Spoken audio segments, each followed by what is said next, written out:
오늘 함께 보실 말씀은 마태복음으로 되어 있지만 누가복음 5장 27절과 28절 말씀입니다.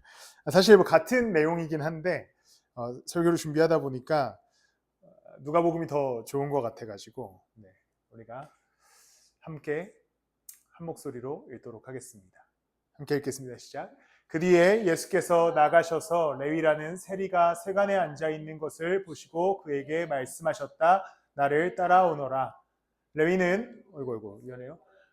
레위는 모든 것을 버려두고 일어나서 예수를 따라갔다. 또 함께 예배할 수 있게 되어서 좋습니다. 우리가 역전한 인물들에 관한 이야기를 나누고 있습니다. 무엇보다 하나님께 소망을 두고 품으면서 우리의 삶도 예배를 통하여서 그리고 하나님을 향한 열정과 마음을 통하여서 우리도 역전할 수 있는 또 위로를 누릴 수 있는 시간이 되기를 소망합니다. 오늘은 마태에 관한 이야기를 좀 나눠보고자 합니다. 마태는 우리가 잘 알고 있듯이 마태복음을 기록한 사람입니다. 그리고 마태복음에도 마가복음에도 누가복음에도 마태를 부르신 그 장면들이 기록되어집니다. 무엇보다 굉장히 극적이고 또 굉장히 놀라운 부르심이어서 어떤 예수 그리스도에 관한 영화를 보면 이 마태를 부르시는 장면이 되게 잘 나와 있는데 제가 영화 제목이 기억이 나지 않아서 어쨌든 굉장히 극적인 장면인 것을 알 수 있습니다. 마태의 직업이 무엇이었냐? 세리였죠. 세리하면 떠오르는 인물이 누가 있죠? 그렇지, 삭개오가 세리죠.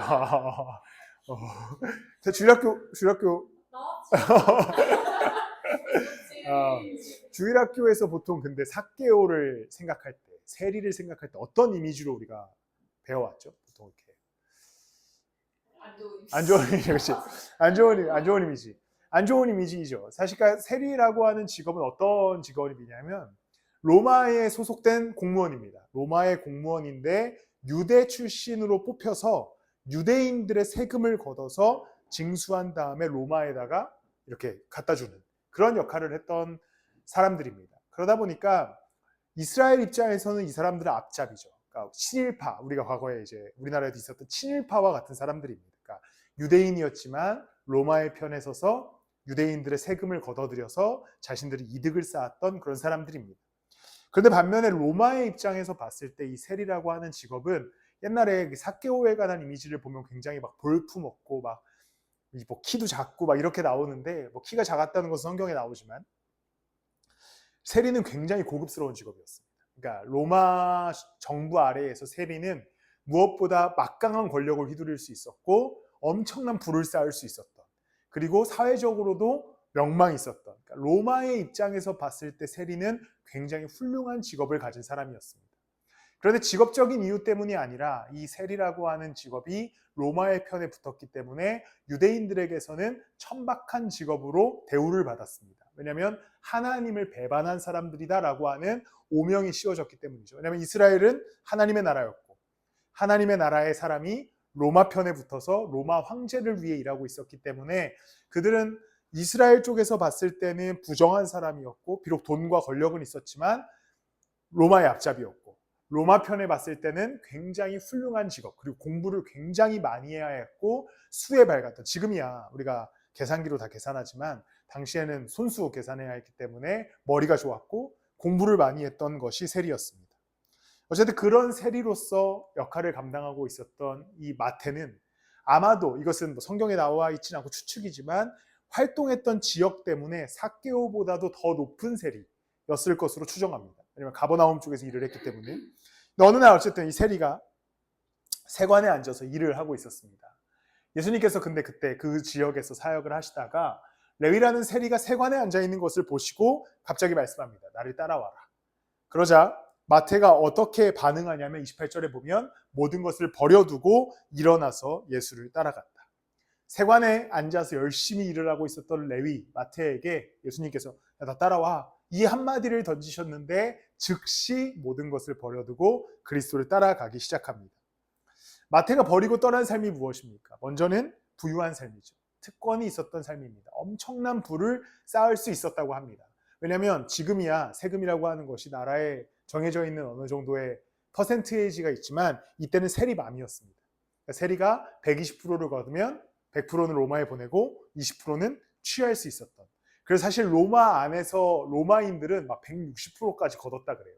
근데 아마도 이스라엘은 속국이었기 때문에 한 120%에서 130%를 거뒀고 그거에 대한 마진을 세리가 먹게 되는 구조를 만들어서 엄청난 부와 권력이 있었습니다. 그런데 그것을 포기하고 예수 그리스도를 따라가기 시작하죠. 특권을 버리고 그리스도를 따라갑니다.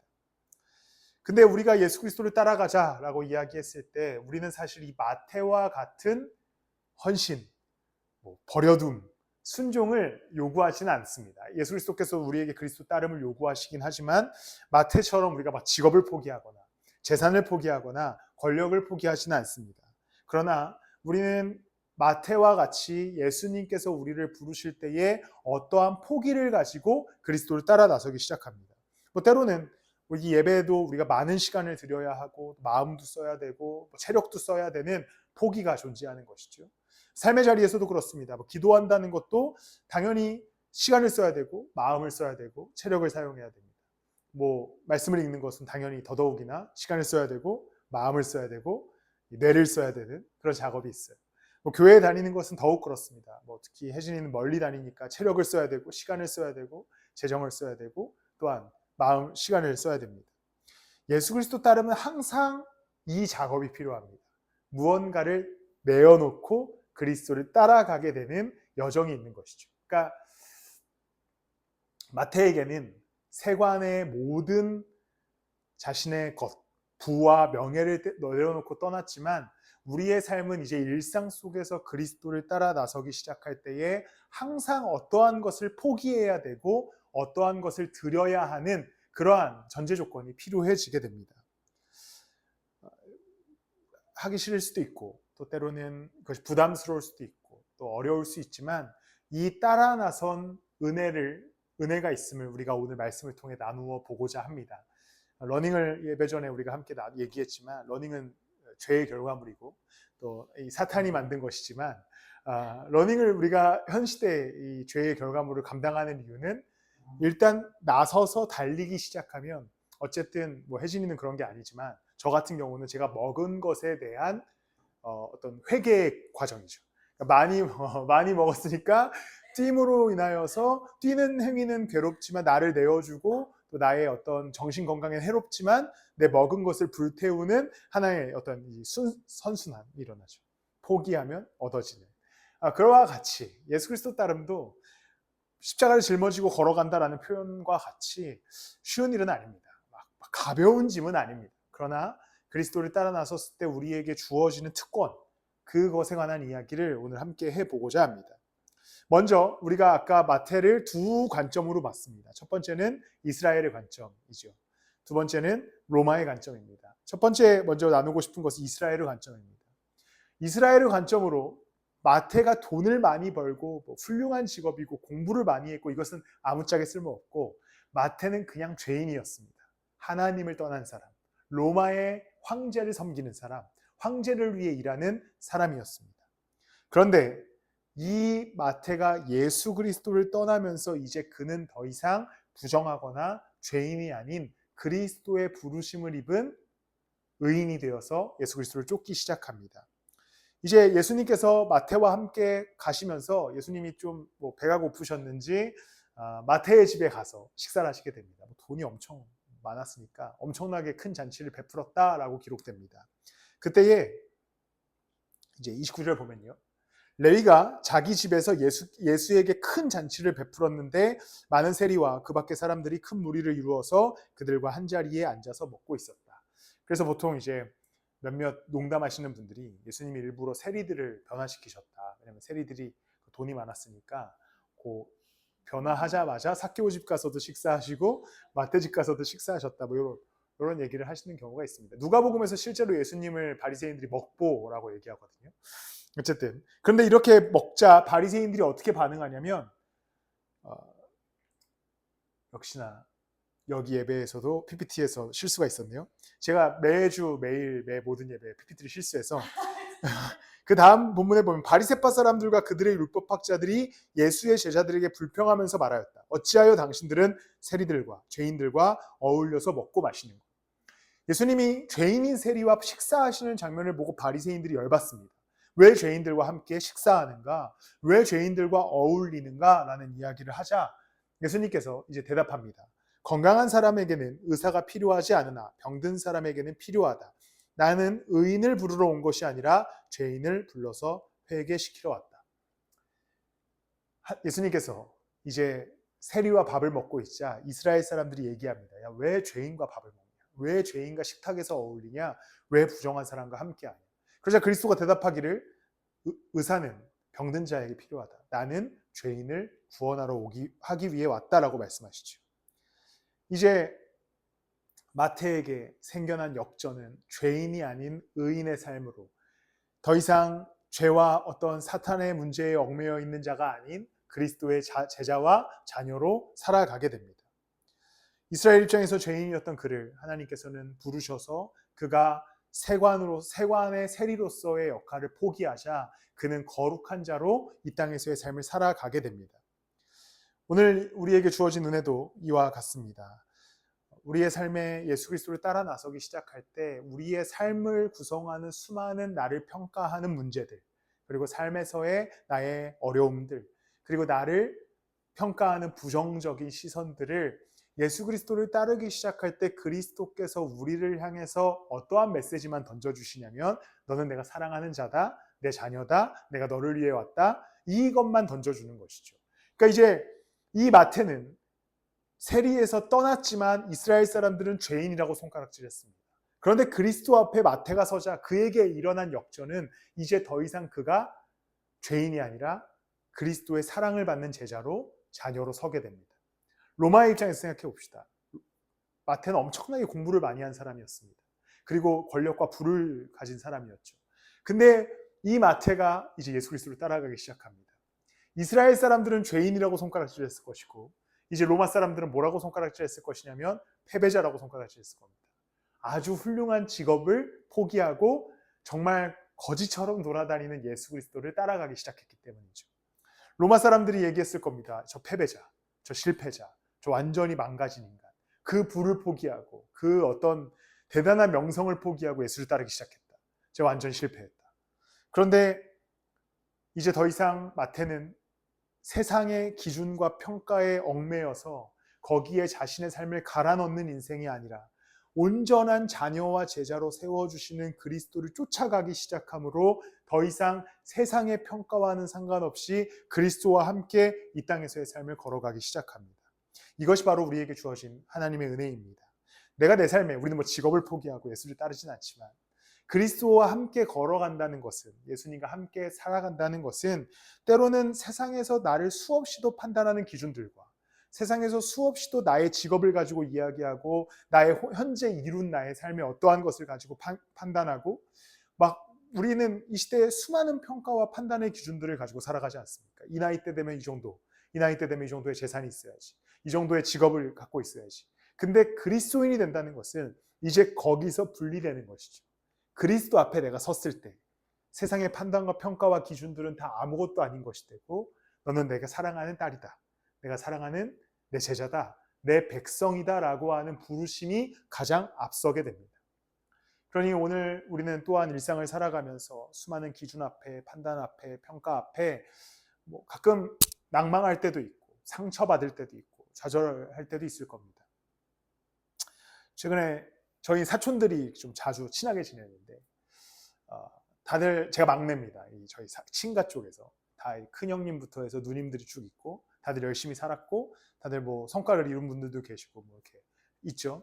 근데 이제 사촌들끼리 한번 식사를 하려고 시간을 잡는데 저 때문에 약속을 못 잡는 거예요. 왜냐하면 저는 직업적 특성상 보통 저녁에 일을 합니다. 수요일도 그렇고 뭐 이렇게 하고.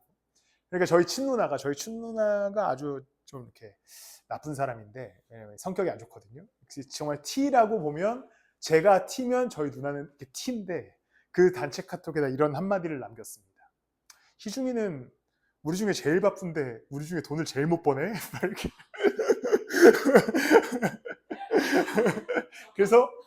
그래서 맞네?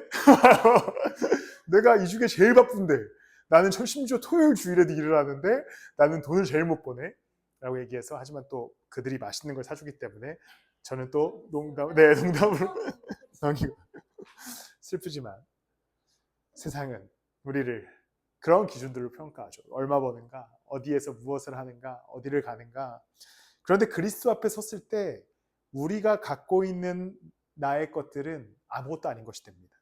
이제 나는 내가 그리스도의 사랑 안에 거하고 있는가, 십자가 아래에 머물러 있는가를 기준으로 그리스도께서 우리를 채우시고 먹이실 것입니다. 오늘 예수님께서 식탁에 세리들을 다 앉히셨습니다. 그리고 나서 이제 그들에게 함께 식사할 수 있는 특권을 주시죠. 생각해보면 지금이야 우리가 누군가와 식사하는 게 자유롭지만 당시에 이스라엘에서는 유대인과 이방인이 식사할 수 없었습니다. 죄인과 유대인이 식사할 수 없었죠. 예수 그리스도는 사실 유대인이었습니다. 유대인으로 출생하셨고 유대인으로서의 삶을 사셨죠.